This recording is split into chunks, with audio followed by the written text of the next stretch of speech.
Por que que eu decidi empreender com serviços e consultorias digitais? Nesse vídeo eu vou te explicar como foi o início da minha história aqui empreendendo no digital e a linha de raciocínio que me trouxe até aqui. Para você que está talvez começando a empreender ou para você que já tem um negócio físico e está olhando para o digital como um outro possível canal, entenda qual que foi a minha linha de raciocínio, quais que foram os passos, o que que eu pensei para chegar nessa conclusão de que a melhor forma seria serviço, consultoria e principalmente usar o canal aqui digital. Sendo 100% transparente com você, esse modelo que eu uso hoje, ele não é um modelo 100% validado no que eu quero para minha vida. Por quê?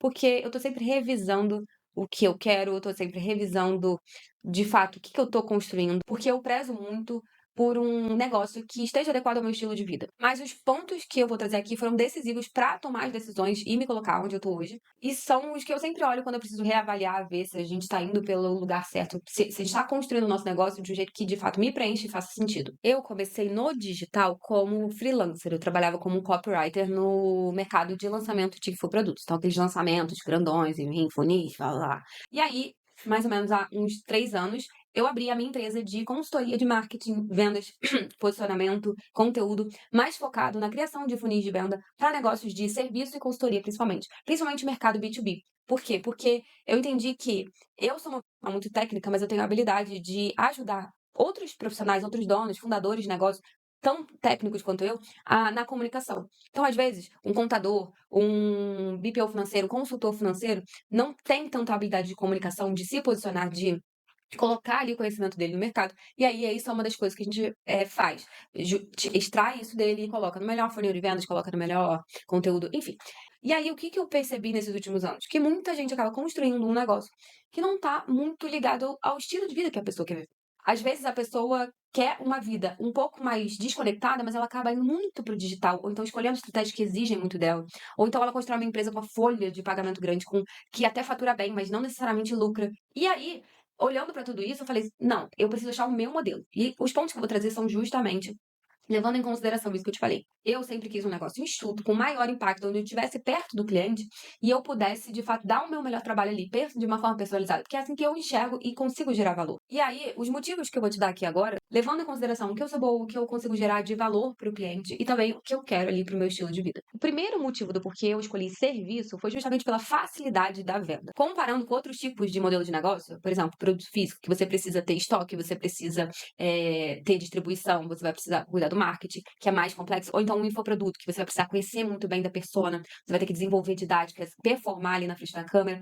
Comparado com esses modelos, o serviço é mais simples, porque o serviço é mais direto. Você pega, você vende, você entrega, pronto. Você também está muito mais perto do seu público, muito mais perto do seu cliente. Então fica muito mais fácil você consertar, melhorar a oferta, principalmente no início, né? Não é legal se você busca ter um serviço produtizado para você ir pra lá, você ficar fazendo produtos muito personalizados. Mas mesmo assim é mais fácil de você consertar a rota no serviço. E também é mais fácil da pessoa entender, porque você está trocando ali a sua expertise e a sua hora. Então é mais fácil da pessoa entender o que que ela está recebendo. Agora, isso tem uma ressalva, porque serviço digital pode ser, sim, ainda é muito intangível, ainda é muito difícil das pessoas entenderem como é, principalmente se você usa a comunicação muito vaga e não tão específica. Por exemplo, se você tem uma consultoria de posicionamento, ainda é muito intangível, porque a pessoa ela vai conseguir ver o resultado depois que começar, mas ali na hora, quando ela está contratando, ainda é muito difícil. Então, existe sim nesse tipo de serviço um alto nível de abstração, e você precisa levar isso em consideração no seu processo de venda. Mas se você vende um serviço mais específico, que não é tão intangível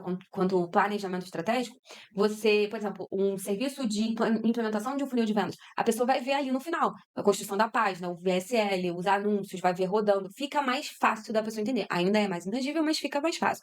Então, você precisa levar isso em consideração na hora que você for posicionar o seu serviço no mercado. Mas é sim o modelo mais fácil para você começar no digital. Por quê? Porque você está monetizando ali o seu conhecimento que você já sabe. O segundo motivo do porquê eu escolhi serviço foi por causa da margem.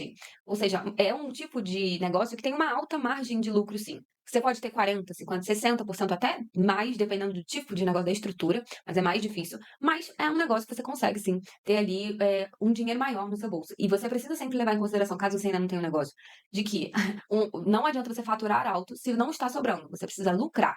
Então, serviço é um tipo de negócio que você consegue ter uma margem mais alta. Você não tem muitos custos fixos ou variáveis. Então, tudo isso, se você tem um negócio mais enxuto, tudo isso você consegue ter uma margem alta. E hoje eu valorizo muito isso. Um negócio que consiga dar uma margem saudável, que não tenha tantas oscilações e consiga entregar aquela previsibilidade. É claro que, uma ressalva, quando eu comecei, e até hoje, eu não tive uma previsibilidade assim totalmente recorrente. Por quê? Oscila, porque entra um cliente, sai um cliente, você precisa entender isso também. Mas, em geral, ao longo do tempo, você consegue ter uma previsibilidade maior, principalmente se você dominar a demanda, a geração de demanda, a atração e a construção de confiança e a ativação comercial do seu processo de venda. Quando você tem essa máquina funcionando, fica muito mais fácil você ter um negócio ali previsível. Mas, em geral, é um negócio que tem uma margem muito maior. O terceiro motivo foi estilo de vida. Eu já trabalhava no digital com lançamento de infoproduto com agência, mas quando, em 2024, eu e meu marido, a gente decidiu sair do Rio e ir para uma cidade menor. Então, a gente veio para a Serra de Petrópolis, no interior do estado do Rio de Janeiro, para justamente ter uma vida mais tranquila. Ele ainda não trabalhava 100% no digital, ele fez essa transição justamente nessa mudança. Mas eu já tinha esse modelo. Então, quando a gente foi decidir, a gente vai fazer uma empresa disso, de consultoria, a gente já decidiu que ela já ia ser 100% digital. Sem escritório, sem precisar pegar trânsito, sem ter um custo fixo de escritório. Eu sempre quis isso. Tendo profissionais freelancers que fossem ajudar a gente, ou eventualmente um profissional que trabalhasse com a gente, mas que fosse no formato digital. E isso já era uma coisa que eu queria. Agora, importante, tá? Eu não acho que o modelo digital ele é mais fácil. Inclusive, eu acho que é o oposto. Na minha concepção, o modelo de você ter uma empresa 100% digital, ela exige do fundador e necessariamente das pessoas embaixo, das lideranças, hoje a gente não tem, mas enfim, que eles sejam mais didáticos, que a comunicação seja melhor. Você precisa também contratar pessoas, seja prestadores de serviço, que tenham uma boa comunicação ou desenvolvam. Você precisa também ter uma alta habilidade de direcionar o seu cliente, porque está longe. Você não consegue chegar assim e falar assim, vou ali no seu escritório, vou te ajudar a gravar.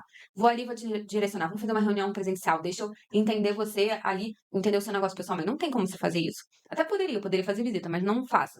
Outro ponto também, se você for contratar pessoas, você precisa aprender justamente essa parte. Como você vai falar com o prestador de serviço, como que você vai deixar as coisas mais fáceis. Então, não acho que necessariamente uma empresa que seja 100% digital é porque é mais fácil, não é isso. Querendo ou não, você vai ter mais liberdade. O quarto motivo, e talvez o mais importante, foi a possibilidade de pivotar. Eu já falei um pouquinho disso ali, acho que no primeiro item, mas com serviços e consultoria, você fica com uma liberdade maior de reestruturar as coisas. Você pode mudar a oferta, você pode mudar o tipo de público, como você entrega o serviço, você pode se atualizar. Se o mercado mudar, você consegue redirecionar a rota muito mais rápido, o que é diferente, por exemplo, de um negócio físico, se, por exemplo, o tráfego do lugar muda, ou de um infoproduto, que você vai precisar regravar o infoproduto todo. Então, o serviço ele é muito mais fácil de você recalcular a rota. E isso, para mim, faz muito sentido e fica cada vez mais importante de acordo com a rapidez que as pessoas mudam o comportamento. Então, há 3, 4 anos atrás, era impossível a gente pensar que ia ter tão pouco profissional de marketing, porque não tinha IA. Mas hoje em dia, com uma equipe extremamente enxuta, você consegue fazer um monte de coisa.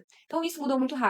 E as empresas que têm essa possibilidade de pivotar um negócio, elas têm mais possibilidade de se manter. Porque, lembrando, o meu ponto inicial sempre foi: o meu negócio ele serve para sustentar nosso estilo de vida.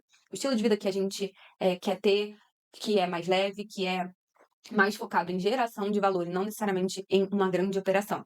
Quando você tem um tipo de negócio que é possível fazer isso, é mais fácil de você durar ao longo do tempo. Vou dar um exemplo prático. Por exemplo, a minha mãe, ela tem um observatório, junto com meu padrasto, no meio do deserto da Espanha. Observatório de estrelas mesmo. Eles têm um telescópio semi-profissional e eles estão lá no meio do deserto da Espanha. E aí as pessoas pagam para olhar o telescópio, ver ali as apresentações em grandes eventos.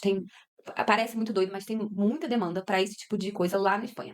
E aí é um negócio muito específico e muito impossível de pivotar. Por quê? Porque eles só têm como fazer isso. O negócio deles depende do telescópio, depende do tempo, depende das pessoas estarem ali querendo isso com vontade. Não tem como eles reestruturarem, entende? Por quê? Porque é só aquilo. Com consultoria e com serviço, principalmente, você é um negócio. Você consegue oferecer o seu serviço baseado no seu conhecimento, na sua experiência, no seu tempo disponível, no que você vai aprendendo ao longo do tempo. E isso pode mudar, não é uma regra única a vida inteira, você só faz aquilo. Conforme você for, de fato, evoluindo, você também consegue pivotar. E isso é extremamente importante. O que eu aprendi ao longo dos anos é que, em geral, eu não sou aquela pessoa estática que faz uma coisa só o resto da vida. Não sou eu. Eu não tenho essa personalidade e tá tudo bem. Então é isso. Se esse vídeo fez sentido pra você, se você gostou desse conteúdo, me deixa aqui um comentário embaixo pra eu saber. Me fala se você também já empreende com um serviço ou se você tá com essa possibilidade e você gostaria de uma opinião, vou responder também. E se inscreve aqui pra você não perder os próximos vídeos. Então é isso. A gente se vê na próxima.